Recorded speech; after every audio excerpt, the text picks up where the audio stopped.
This episode of the Gold Mine Podcast is brought to you by Creating the Best Version of Me, a journal designed for ambitious Christian women who are seeking to increase their self-awareness, find purpose, and embark on the next level of their personal evolution journey. As entrepreneurs, career women, mothers, leaders, world changers, it is so important that we invest in our mindset and well-being, and journaling is one of the simple but powerful ways of doing that. This isn't your typical blank page journal. Besides the carefully curated morning and evening prompts, you'll also find a primary aim questionnaire that is designed to help you clarify your purpose, and a whole section of affirmations to help you retrain your thinking and speaking into positive patterns. This journal is easy to use, has plenty of room for writing and reflecting, and guaranteed to help you become the best version of yourself.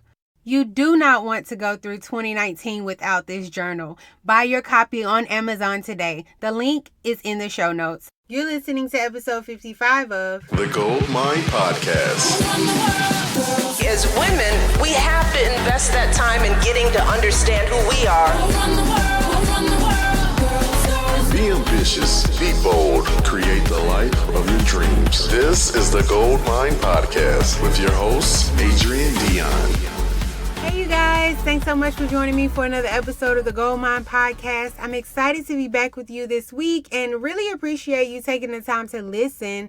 I always ask that if you're listening, go ahead and screenshot and post it on your stories or your feeds to let other people know that you're listening. That just really helps to spread the news of the show and get other people listening, so I would really appreciate that.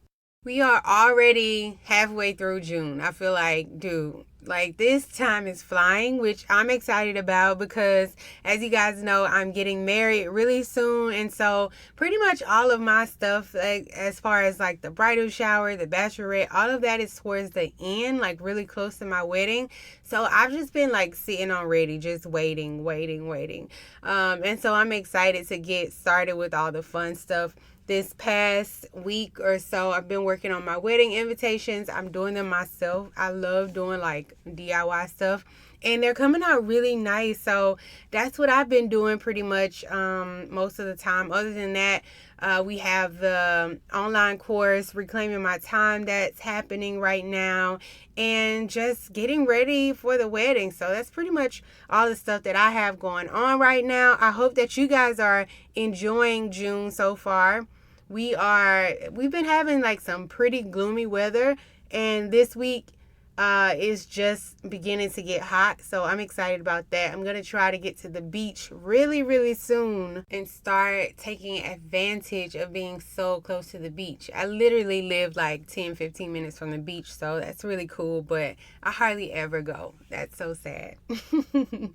But anyway, on this episode this week, we are going to be talking all about being future focused.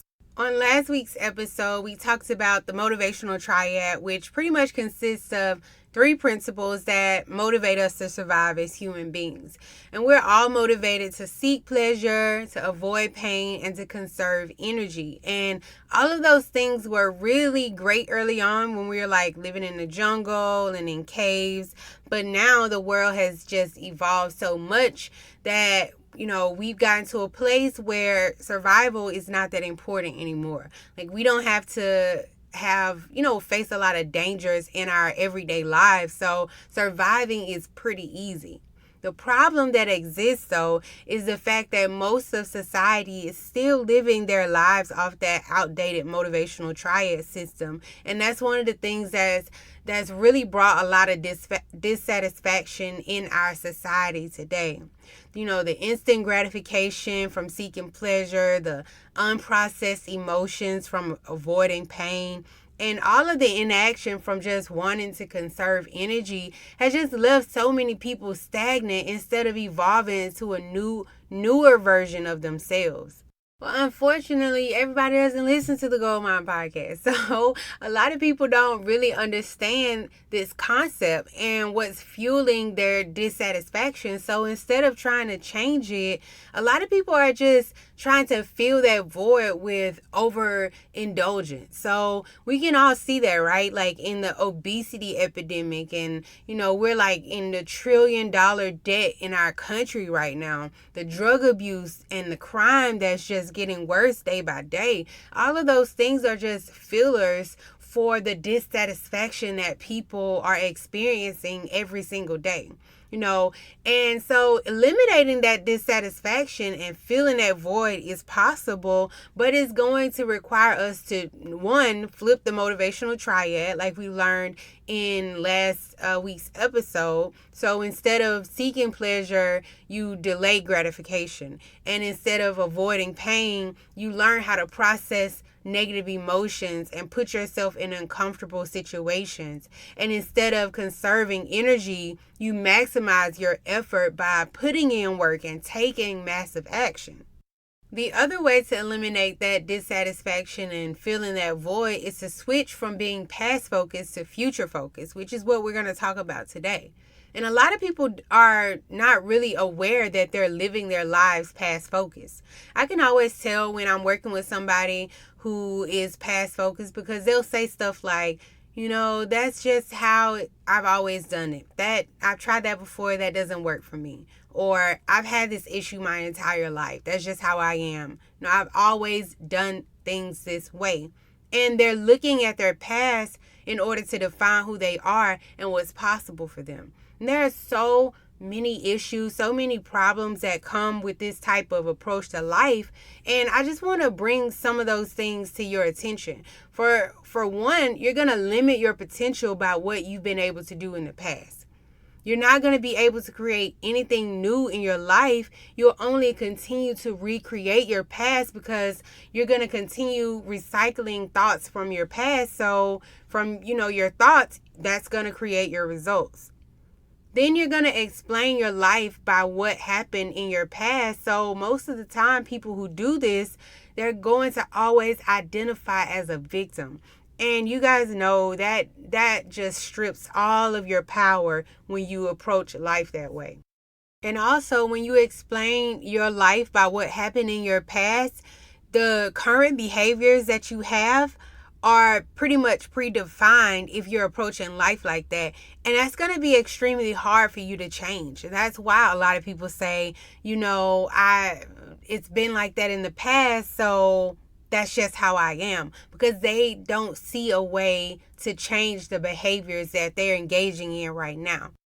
And then, of course, when you're approaching life past focus, your primitive brain will be in control, right? We talked about that last episode, that your primitive mind doesn't have the ability to think for the future. So when your primitive brain is in control and it's leading your life, you're going to always be inclined to choose instant gratification over delayed gratification. And we all know that those are the things that we really want, not what we want right now. And our brain loves to make decisions from our past. When we began evolving as human beings, our brains adapted to being drawn towards things that are predictable in order to keep us safe from the dangers and, the world out there. And that type of primal thinking is what keeps us stuck and recreating the same results. So we see that taking a past-focused approach to life is not what we want because it's not going to be able to bring us the change that we want in our lives. I used to think that the only way for me to create change in my life was for me to first achieve the result I was looking for, and then I learned how to be that person that lives with that result. But that's insane because, number one, our thoughts won't allow us to create that result. If you think about the CTFAR model that I always talk about, there are circumstances in the world, there are thoughts about the circumstances. Those thoughts create feelings, which drive actions, which give us the results that we want. Then we could never create those results without the thinking first. And even if we did, we wouldn't be able to sustain it. We see that so much in our society. So since we know that our thoughts essentially create results, the easiest way to create meaningful, sustainable change in our life is by thinking from a different perspective. And that perspective should be of your future self. When you do that, the results will come because you will have taken action from that space of being. And that's the whole foundation of being future focused. A good example of this is one thing that I've been doing lately, because I saw that there was a huge issue that was holding me back, and that is somewhere down the line, I stopped trusting myself. I started valuing other people's opinion more than my own. And so what kept happening was that I would take other people's advice and then I'd be mad when it wouldn't give me the result that I wanted. So as a way of trying to trust myself more and really embracing being future focused, I started using my future self as my mentor. And so whenever I would find myself in a situation, or whenever I do find myself in a situation where I'm not sure what to do, instead of asking other people, I would ask my future self, what would she do? I imagine my future self being free from all of the negative belief system that I currently have. I see her as being somebody that's confident, that I can borrow from whenever I'm feeling, not confident. She's at the top of her game. She has a clear view of what the future is. And so she's telling me what to do and so what to be careful of and what I need to steer clear of. She knows what's possible for me to achieve because she's there already, And so by believing in her, I'm believing in myself. The truth of the matter is, all the guidance you ever need is already within you right now. You can lead yourself to the right books. You can lead yourself to the right people, to help you along your journey. But nobody else has all the answers for you but you. It doesn't matter if you go out and hire a life coach or a mindset coach. If you want to come hire me, the only thing that person is going to be able to do is to guide you to yourself for your own answers. There is no coach that knows your dreams and the path that you need to follow to achieve them. You are your own coach. You are your own guide. You are your own wisdom. You and the awesome God that flows through you at this very moment. And so don't ever value other people's opinions more than you value yourself, because God gave you that power. God put that dream and all of that on the inside of you. So nobody else outside of you can see what you're seeing but you. I think about when I was little, we used to go to this church conference every year. And I remember one year, I had to be at least, I don't even know, probably 7 or 8 years old. But I remember one year we drove through downtown Birmingham, Alabama, and I saw these people walking through the crosswalk in these white coats. And I remember it looking so cool. And I remember asking what were they doing, and my mom told me that building was the medical university and that, those were doctors or whatever. And so I don't know why, but I just decided right then and there that would be the school that I was going to go to. And guess what? I graduated from UAB.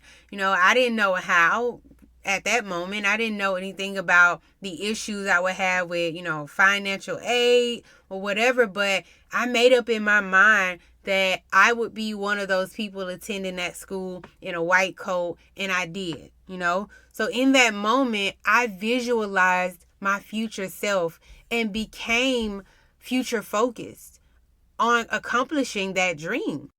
That picture of my future self played a part in all of my decisions from that day forward. I was doing everything in my power to move towards that girl that was walking across that crosswalk in a white coat, and so it was the perfect decision for me. Nobody else could have made that decision for me but me, because I was the only person that saw my future self in that moment. Being future focused will create so much momentum in your life, and you'll be excited to take steps forward just like you did during your childhood. Going from 5th grade to middle school and high school, to being excited for college and so on. This isn't a foreign concept. This whole future focus thing isn't a foreign concept. It just requires a pathway, just like there was a pathway to the place you are right now. And in order for you to do that, in order for you to plan and create that pathway, you have to first envision your ideal future self. You have to realize that you're always envisioning something about yourself. And the results that you're getting is from that vision of yourself. And that just gives me chill bumps because I'm just thinking, it sounds great to think that, I feel confident about myself or I believe in myself, but am I creating those results? Because if not, that's not the real vision that I have. So you need to make sure that what you see for yourself is what you really want. Because if not, you're going to be real sad in the end. You're going to be only creating that vision that you really, really, really see in the back of your mind. One thing that I've noticed about our society is that people are being held back because there are so many options of what you can become. And I know that sounds crazy, but there are so many possibilities that people are not choosing or deciding who they want to become. Like, when most people talk about their future self, they always describe what they have. Like, they'll say, I see myself with 3 or 4 houses, or, I have my own business, blah, blah, blah, blah, blah. Now it's great to want to achieve things and to obtain things, but your future self shouldn't be a materialistic idea. You can't envision your future self without first deciding who you want to be and where you're going. And I don't know, maybe people don't like to do this because they're afraid of having to commit to a certain decision. But listen, there are very few decisions that can't be undone. So that's not a good reason for not making a decision. Making decisions are crucial for moving forward. I recently had a wake-up call concerning my life. And now this might not affect you the same way it did me, but it was just what I needed to turn things up a bit. So I apologize in advance if this depresses you, but I was listening to this interview and this guy was talking about, I don't really know what he was talking about actually. But he made this statement that if you think about how much time you have left here, the average American lives 78 to 80 years old. So I was like, wait a minute, let me do the math here. Let me just say I'm going to live to 80 years old because, I'm vegan and I'm going to live forever, right? I'm just playing. But I'm 31 now. So if I subtract 80 or if I subtract 31 from 80, that leaves me 49. 49 years, right? And then you have to take away the number of hours you're sleeping. So if you're getting 8 hours a day, that equals to 121 days of sleep per year. You have to multiply that by the number of years you had left from the 80, so 49, and then that gives you a total of 5,929 days, right? So then you have to convert those days to years. And I'm just sharing the, calculation so that if somebody else wants to do this, you'll have like the steps for doing it. When you convert that to years, you divide it by 365, and it gave me 16. So 16 years from that 49, because 16 years is what I'm going to be sleeping. You can't really count that. What I had left is 33 years. You guys, that's 33 summers. That's all. So what if I waste 5 of those years not deciding what I want to do and what my plans are for the future? What if I waste that being afraid to take risks? I'm down to 28 summers. There is no time in our lives that we can just disregard as time to not be growing or not becoming. It's super important that you think about your future and make decisions about what you want for your future and start moving in that direction. I'm like, 33 summers is not a lot of time. So, if I'm going to go and tour Europe, I better get to going. You know what I'm saying? Like, I don't have a lot of time to play around. I want you guys to always remember that your brain loves to recycle thoughts because they're safe, they're comfortable. It already knows the results that it's going to produce. It doesn't require much energy. So your past, those old thoughts will predefine your future unless you take initiative and step in. You get to decide who you want to be. The future is your property to do whatever you like with it. So I really hope that you guys take some time and decide on who is your future self. What has she accomplished and how is she or he different from who you are right now? And then when you figure that out, become that person literally right now. Not let me get this right. Let me lose this weight. Let me, get this degree. No, become that person right now. What does that person do? What does that person think about? What type of places does that person go? How does that person carry themselves? What are the things that matter most to that person? You can become that person right now by asking yourself those thoughts. Who are the type of people that person hangs around? What's that person's work ethic like? Start doing those things. And that's when you will manifest those results. It's not the other way around. You don't get the results first and then start acting like it. So decide on who your future self will be. Visualize her. Make decisions from your future self. Take advice from your future self. Take actions from that space. And I promise you, it won't be long before life catches up to that vision. Get future focused, y'all. Get future focused. I hope you have enjoyed this episode. If you have, make sure you screenshot it, share it on your news feed or your Instagram stories so that we can spread this message to each and every person we come in contact with. I love you guys, and I will talk to you guys next week. Bye.